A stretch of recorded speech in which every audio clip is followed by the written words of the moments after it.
Galdera baldin bada, ze irakaspen utzi dizkigun COVID-19 krisi guzti honek, nik uste dut erantzunak o irakaspenak hiru nabarmen. Batetik, komunikazioarekin, hezkuntzarekin, telehezkuntzarekin zer ikusia daukan guzti horrek, ez berpentsatu beharko ditugu gure egiteko moduak, gure komunikatzeko moduak, medioak, baliatzen ari dugun medioak, mezuak badituelakoz, biztan denez ez delakoz neutroa, beraz hori lehenbiziko irakaspena, hor asko sakondu beharko genuke.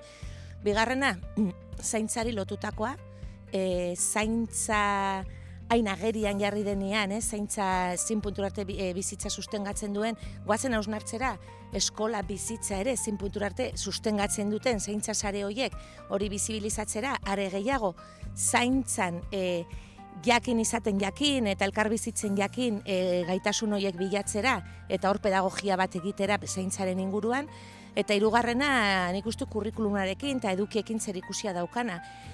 Bistan denez sistema horok bere nahiak eta bere grinak reflejatzen baldin baditu kurrikulumean, gutxienean susmopean jarri beharko dugu gaurkoz darabilgun kurrikulum hori.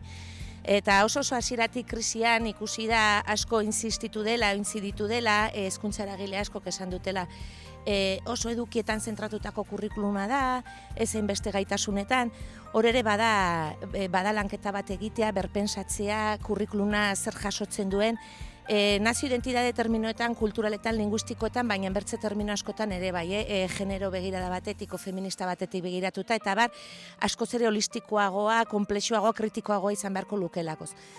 Eta horrei denak ere nik uste bukaerako galdera bat ere baduela ondorio gisara.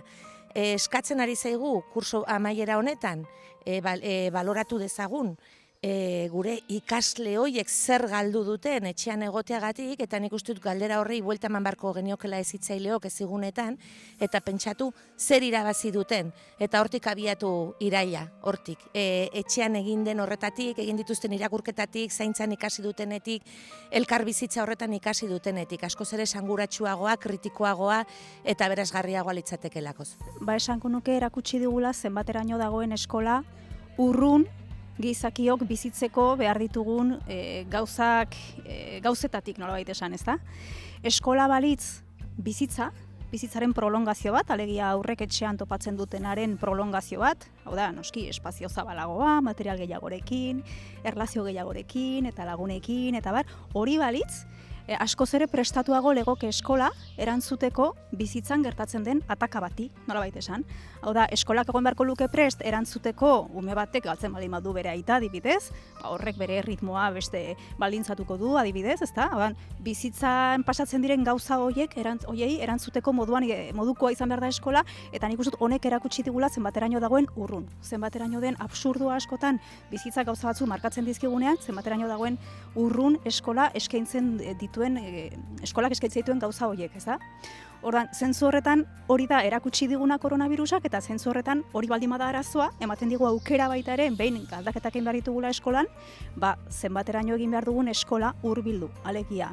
Eskolari kendu behar zaizkio, bizitoki eta ikastoki izateko soberan dituen gauza guzti horiek, izan dadin besterik gabe bizitza bera, ze azkenean ikastea eta garatzea eta heldu bilakatzea da bizirik egotearen ondorio bat, eta realitatearekin harremanean egotearen ondorio bat, eta beraz, kendu behar diogu hori eragozten duen guztia, hain zuzen ere, ikasketa gertatu dadin berez, eta beraz, kasu horretan adibidez, etorriko balitz beste krisi bat, besterik gabe, aurrek egingo lukete bide hori, adibidez, etxean, eta eskolak ez luke zertan arduratu, eskola egongo litzateke hor bide lagun izateko prozesu horretan, edo ez dakit, orain birusa delako, ezin baldin badugu barneko espazioetan egon, besterik gabe aterako ginateke kanpora, baina hori dena egiten halko da, baldin eta eskolarik entzen badiogu, hori dena eragozten duena.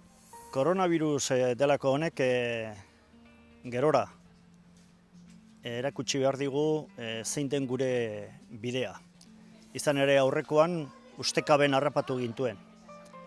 Beraz, lehenbizikoa da apaltasuna eduki behar degula. Jende gutxik daki zer gertatu dan, eta zer gertatuko dan areta gutxiago. Beraz, lehenbizi humildadea, apaltasuna behar dugu. Bigarrena behar dugu adorea. Eskola hobetzeko, ikaskuntza prozesua hobetzeko, hezkuntza osoan hobetzeko, apaltasuna behar dugu eta adorea. Bi kondizioiek importanteak dira. Hirugarrena horren ondorio dira. norberaren buruangan eta bestengan eta inguruan konfiantza eduki behar dugu. Konfiantza nolabait emango digulako horrek gure gaitasunetan, gaitasun personaletan eta gaitasun kolektiboetan aurrera egiteko bidea. Bistan da, iraganak erakutsi digula telematikoki hainbat adinetan jardun dezakegula, baina beste batzuetan ez. Eta batez ere haur txikiak ditut kontuan, eta ez bakarrik haur hezkuntzakoak, bereziki haur hezkuntzakoak, baizik baita ere lehen hezkuntzako lehen ikasmailetakoak. Uste dugu, inundikan ere, hauek ezin ditugula bazterrean utzi, aurreko prozesuak erakutsi digu hori oso kaltegarria dela. Ume hauen eta hain ume ez diren hoien baztertzea nabarmena izan da, eta horri leku bat eman behar dugula. Digitalizazioak eta presentzialitateak eduki behar dute bere oreka, baina bistan da presentzialitatea adin jakin batzuetan ezinbestekoa dela. Krisi guztietan bezala nik uste dut ulertu behar dugula, krisialdiak balio digu agian hausnarketarako eta aprobetxatzeko aukera berriak izateko. Da kasu honetan, hasieran gogorra izan zen, baina bai isladatu du, nola eskola egokitu behar den umeen beharretara, da nola ibili garen hor ume bakoitzaren egoera aztertzen, beharrak ikusten eta laguntzen alde horretatik. Eta gero beste alde batetik ikusten duguna eta oso agerian gelditu da ze importantea den lankidetza eta irakasleen arteko lotura da aurre egiteko honi, eta ez bakarrik irakasleena, baizik eta orokorrean komunitate osokoa. Azkenean umeak hasteko eta tribu osoko pertsonak egon behar garela hor, eta gure kasuan familiak oso importanteak izan dira, da irakasle kriston lan egin dute eta nola egin dioten aurre egoera honi, eta demostratu dute hori lankidetza eta profesionaltasuna, eta aukera politak sortzen dira oin hemendik aurrera hausnarketarako batez ere. Berriro elkartzeko eta ikusteko zertan ari garen, zenolako hezkuntza mota nahi dugun, eta denok batera joateko bai familiak eta baita irakasleok ere bai eta komunitate osoa. Niretzako atera dugun ikaspenik garrantzitsuna egun hauetan edo hilabete hauetan izan da pertsonaren garrantzia. Eta baleno ere ez, baina orain latentego gelditu da pertsonok ditugun beharrak eta pertsona baloratzea bere osotasunean eta bai alderdi kognitiboan, baina batez ere baita ere emozionalean, ez? Orduan, hortarako zaintza berezi bat behar dula ikusi dugu ikasleak, eta eman behar diogula pertsonalizazioari, bakoitzaren beharrei egokitzeari, garrantzia edo garrantzi gehiago ematen geniona baino. Eta hor galditzen dira, nire ustez, bigarren maila batetan edo, erakutsi nahi diogun hori eduki mailan, kognitiboki nola hasi behar duen, baizik, kompetentzietan oinarritutako hezkuntzan ikuste dut gaiendu dela hauei esker, ez? Eta medio asko daude, edukiak, IKT-ak ere medio ezinbestekoak izan dira, baina batez ere dana da gure arteko harremana ikasle, irakasle, famili, tri hori nola osatzen den eta hor sortzen den hezkuntza mugimendua, ez? Eta nik hori esango nuke, batez ere pertsonaren garrantzia egun hauetan hortarako. Guretzako gehien bat, gure keska nagusia zen emozionalki ikasleak nola pasatuko luketen konfinamendua, ez? Egia da baliabideak eman behar genizkiela, baliabide teknologikoak, gure eskolan aniztasun asko dago, eta genekin igual baliabide teknologikoak ez zuzkatela, orduan, hori izan zen gure keska, bai baliabide teknologikoak kurrikulumera iristeko, baina esparru emozionalare bai behaiek nola ongozian, eta guraso horiek bai ze apoio eta ze laguntza izango luketen. Orduan, gabezia handiak ikusi ditugu, eta gure galdera eta gure erronka datorren ikasturteari begira da emozionalki baliabideak eman ikaslei, umei, eozein erronka asaltze zaiela bizitzan, nola behaiek kudeatu ahal izan behaien kabuz, eta gurasoie bai baliabideak ematea umeak ulertzeko, eta esateko bai hor gaudela, ikaskomunitate bat gerala, eta behaiek laguntzeko gaudela. Eta hori da izango da datorren ikastuteko gure erronka.